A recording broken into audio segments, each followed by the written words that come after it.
here at the Equus Film Festival, Camden. It's a tour stop for the annual Equus Film Festival, and we are with the different people involved with the Edge. So first, let's start off by having each of you introduce yourself. Here's the main man behind the Edge.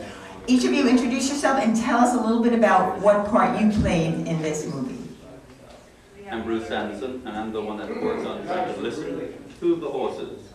That's my part. My name is Caroline Harrington, and I came to Bruce as a client with a horse I was having trouble with, and ended up also purchasing one of his horses. That's my role. I'm Philip Cotwell, and I also client Bruce, work with my horses there, and also I have bees that I keep in his property, which ended up being the stars of the film. I'm Sharon Grimstad. I first started working with Bruce because one of my clients' horses was trying to kill people, and it's just evolved from there to where I work with horses differently than I used to in the past, and with different types of horses. So not just competition horses anymore, but rescue horses or horses that are otherwise having trouble. My name is Debbie Staton, and I have a horse rescue, and I have 23 horses right now. And I first got involved with Bruce because I had a horse that I was riding that was difficult and a problem, and I was asking around who I should ask to help me with this, and a lot of people were telling me that Bruce would be helpful.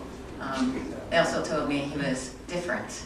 So I was a little, well, skeptical, but also intrigued, and that's how I started working with him.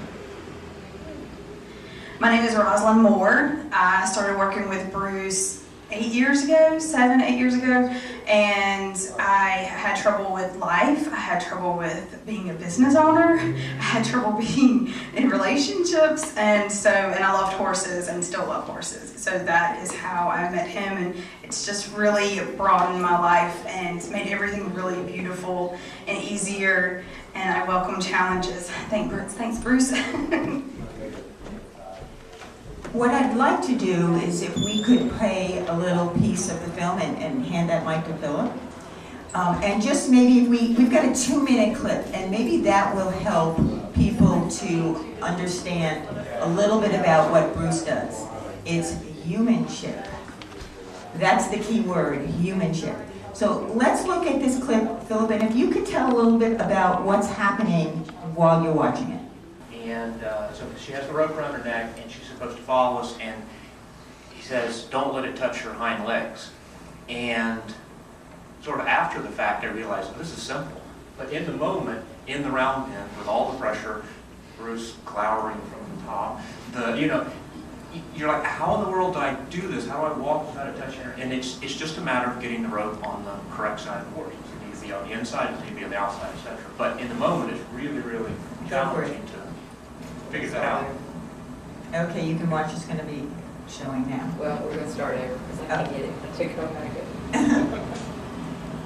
So y'all keep talking. All right, you know what? Let's hand the mic to Bruce. And when that clip comes up, we're going to hand it right back to you. But Bruce, talk a little bit about what it is. I mean, Bruce and I have talked a lot about the whole concept of the horse and the human and humanship and such. And it's something that I think that you probably have to experience, which is part of what we're going to do today, is talk about the experience. But Bruce, talk a little bit about why you got into this and how you got into it. Well, I actually got into this trying to run away. It was in '97, my mother had passed, and I'll kind of text she's going to go. you. She'll do it. Should do. I think so. So yeah, so my mother had passed, and after my mother's passing, I couldn't run away because I had a dog and a horse to look after. So I decided that's it. I had left the job that I was at. I said I wasn't going to work for anybody, and I started calling around for people to find out from different farms if they had any side jobs dealing with horses. And this lady that I spoke to had 5 horses that she wanted broke. Started, I use that now, and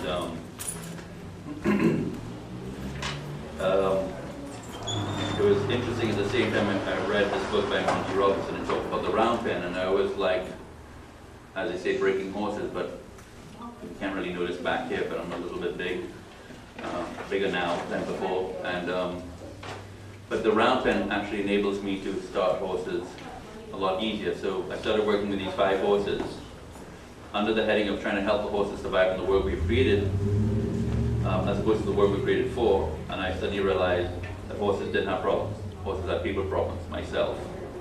And as the progression went on, the system evolved.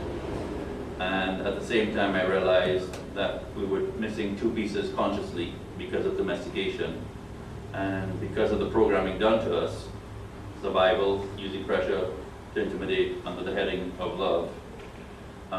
It caused our muscle memory to be programmed in such a way that it wasn't beneficial to where we underreact to situations instead of being able to deal with the situation. And because of that, I suddenly realized, wow, here the horses are actually more important now for human wellness, if not survival, than even before the Industrial Revolution. And then in listening to that, I thought that's madness. But I suddenly realized that there were 3 reasons why.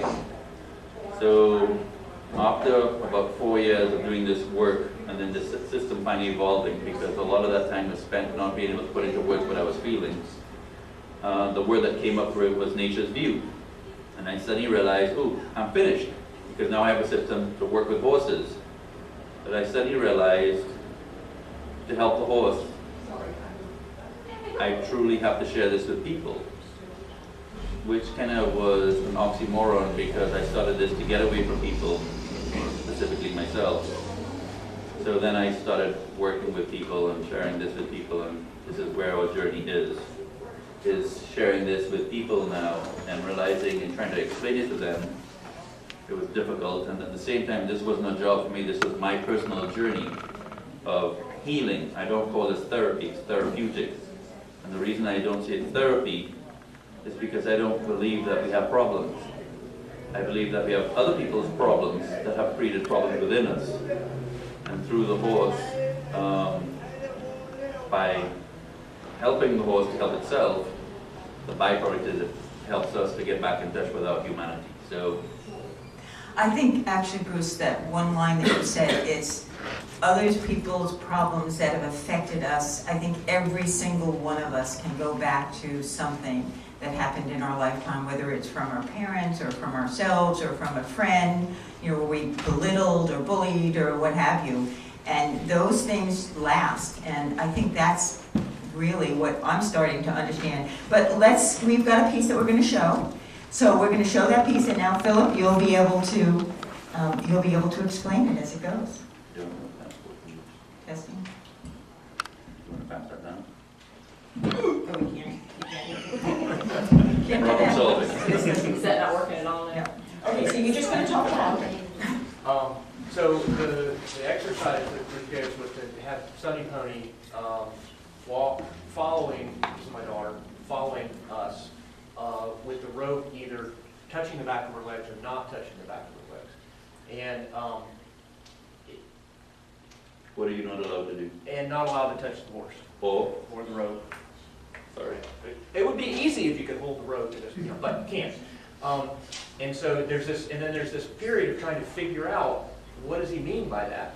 And then eventually you kind of realize that if I walk with the rope on the outside of the round pen, then it's going to touch the horse's legs. If it's on the inside, it's not going to. And so you have to turn the horse around, get the rope on the correct side, walk in the correct direction.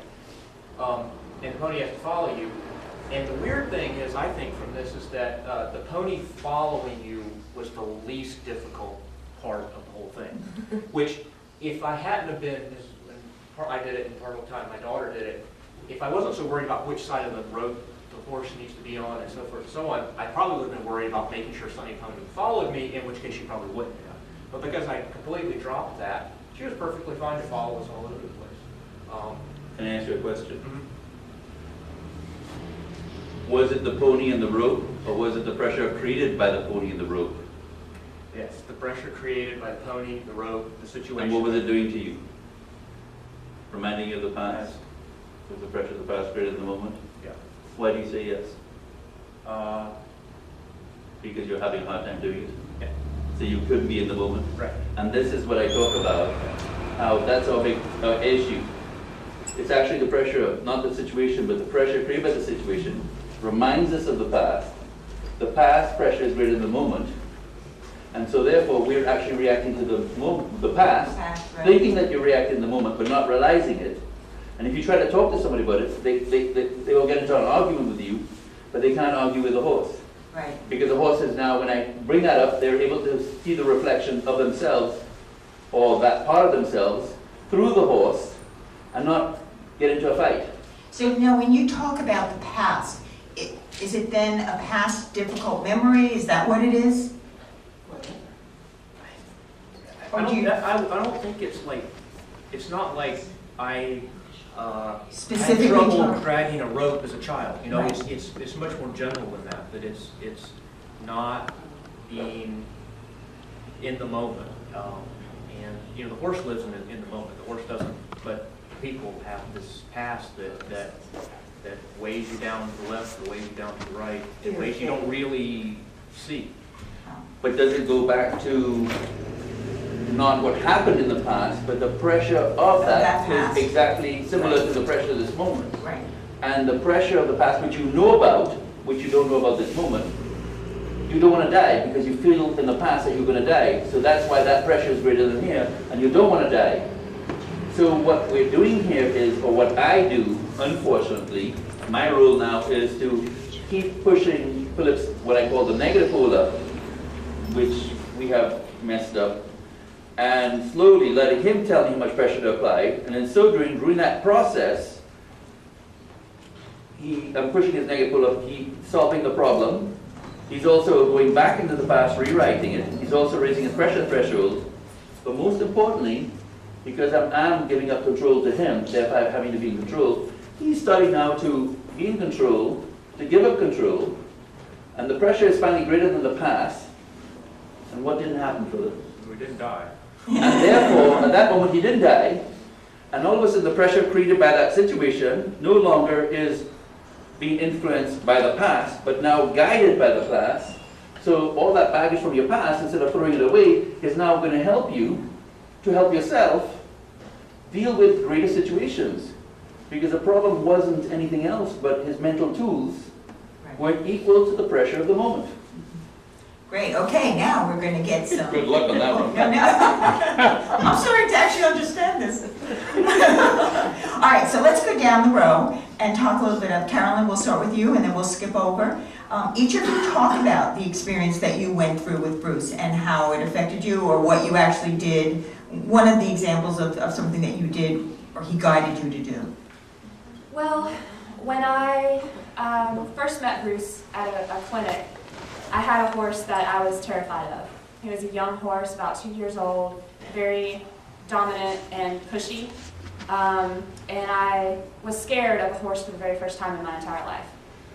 And I was also in a really bad marriage, and my child's a cancer survivor, and I had been through a lot of stress, and I was bearing a lot of pain in myself. And so I thought he was just going to help me with this horse, because the horses have always been my escape. That's my happy place, that's where I go. And now all of a sudden it wasn't my happy place anymore. The horse was scaring me. So through the program, very quickly on day one, I realized it was not about my horse at all, that it was completely about me. And I did a lot of work. I did many, many sessions, and over time I began to feel peace and balance in making the decisions I knew I had to make in order to free myself from the toxicity in my life. And in the end, which of course is never really an end, it's a new beginning, which is now, of course, I am freed of that relationship. The horse has since gone on to a beautiful life. He now rides around with 2-year-olds on his back. He's as sweet as a puppy dog. And I have a new horse, and the barn now again is my happy therapeutic place, and I'm able to live with much more balance and peace than ever before. And the most important thing is I'm able to pass this way of living on to my son. which to me is the most important thing. Pass it on, right? Down the line, Oh, it's my turn. and speak up. Okay, so, oh wow. Like I said, I first started working with Bruce because of the horse that was trying to attack people. But once I saw him work with that same horse even one time, I just thought, like, this is something I want. And kind of like Rosalind said, I was a mess. I didn't think I was a mess, but I was a complete mess. One of the really cool things is I used to have a lot of physical problems with migraine headaches and panic attacks and stuff like that. And after just a few months of working with Bruce, they completely went away. So I think in the past year, I might have had one panic attack and no migraines. So that in itself is huge. Can you give an example of one of the sessions exactly? I mean, was it a leading rope type thing, or sort of outline one of the sessions, what you were asked to do, and how, in a way, that developed into learning more about you rather than about what you were actually doing? Yeah, one of the actually Rosalind was there with this same horse. Bentley was his name, and I had a blindfold on, and this used to be violent horse was loose in the round pen, and Rosalind was supposed to, we drew letters down in the arena, just like chutes to walk the horse and me through. So my job was to get the horse to follow me, and her job was to tell me where to go. And so it was a huge amount of pressure because I couldn't see this horse. I could feel him, and I was like, I don't know, Rosalind, I don't know, tell me where to go. Because every time I'd feel him get close, I'd get panicky and shaky and that kind of thing. And Rosalind did great. And then it's even the little things like turn right, or you need to take a step. Well, where do I take a step? You know, forward, backwards, and being really, really impeccable with what you're saying and how you're saying it. And in that situation, the pressure was so high, both of us had to be really, really, really in the moment. And then coming out of that, I felt like a different person. Like I felt like if I changed, then the horse was okay. And whereas before, I felt like I had to make the horse change. So that then just went into this huge thing with everything in my life and everything around me. I love that, what you just said. If I change, that'll help the horse to change. And rather than forcing them, that's a fabulous statement. Okay, next. Mine is kind of... And you're going to speak up? I'm going to try, yeah. This was what happened the most recent. This is after having worked with Bruce for a while. But I was having a lot of difficulties with one of my employees, because I have the horse rescue, and so I have people who come there and help and work there and stuff. And I was getting very, very angry and frustrated with her because she wasn't listening to what I was saying. She wasn't following directions. I thought she was talking back, and like she was kind of really pushing my buttons and just defying my authority or something. I don't know what. It was a lot about, of course, about me. But and so then I would talk to her, and it didn't quite do anything. She said, "Okay, I understand," but everything stayed the same. And then the next time I talked to her and had Bruce come with me to help, and it was much better because it wasn't so defensive, and she wasn't like, scared that I was attacking her or anything. But still, nothing really changed. So we put her in the round pen with a horse, and she was willing to do this. And actually what happened was I was able to see, it was like a light bulb went off in my head, because I was able to see how she worked, how she problem solved, the amount of patience she had, the amount of determination she had so much. It was about an hour and a half session. It was amazing. And then I was like, oh, everything, total peace, because I saw what she was doing. She wasn't doing anything to me. She was doing what she was doing, and I was just taking it that way. And it was remarkable. And so, she still works there, and she does a great job, and it's worked out nicely. Great. I love the way that you gave that example, because now you're talking about someone else and what you visually saw. That was a great example. That's really cool. And I experience the work all the time, so to see someone, and I'm not a kid, but to see an adult actually take another adult and someone that they work with, and instead of just firing them and getting rid of them, it's like, no, let's just keep breaking it down. Like, there's something else going on here. Let's try to figure this out, because it's not, I don't want to just nix it and get rid of the person and find someone else and go through that process. So it's really cool, sorry. So anyway, so about my experience. Bruce loves to make us throw the rope, and you have to pull it back up, one pull after the other, and all these different kind of rules in this one experience.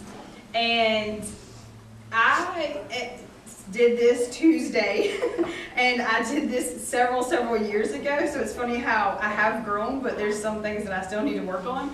I kept pulling the rope up and not getting the kink out, but I would keep pulling, and he's like, stop. And I'm like, oh God, what have I done now? So, which is always like, oh crap, I'm always in trouble, you know? And so, anyways, so I stopped, and he said, why aren't you fixing the rope? And I'm like, I'll get to it later. And he's like, well, where else do you do that? Where else I'll get to it later? And I was like, ooh, everywhere. The dishes, cleaning, this, that. Whereas I could actually, instead of fighting with the rope, I could just take my time, uncoil it, get it the kinks out, slowly coil it back up, and the time difference isn't any different. So I always use that reference in my life, like, I can do this now. The time's not any different. I can get this done now, and it makes me peaceful later on, instead of forcing something to happen. And so, and over helping, and just not worrying about me, worrying about other things. And it all correlates, and I use it everywhere I go, everything I do involves this work. What were you not listening to at that moment? Oh, myself and the rope. Specifically? The rope. No. What went up? My negative pole. So when your negative pole went up, instead of listening to that moment, you thought you were making a mistake and you got to get it done now? Just Question? slow down so they can hear you as well. If this is a session, slow down so they can understand. Well, I'm trying to capture that moment. I know, and I'm capturing this moment, Yeah. so you can just slow down. And that's the downside.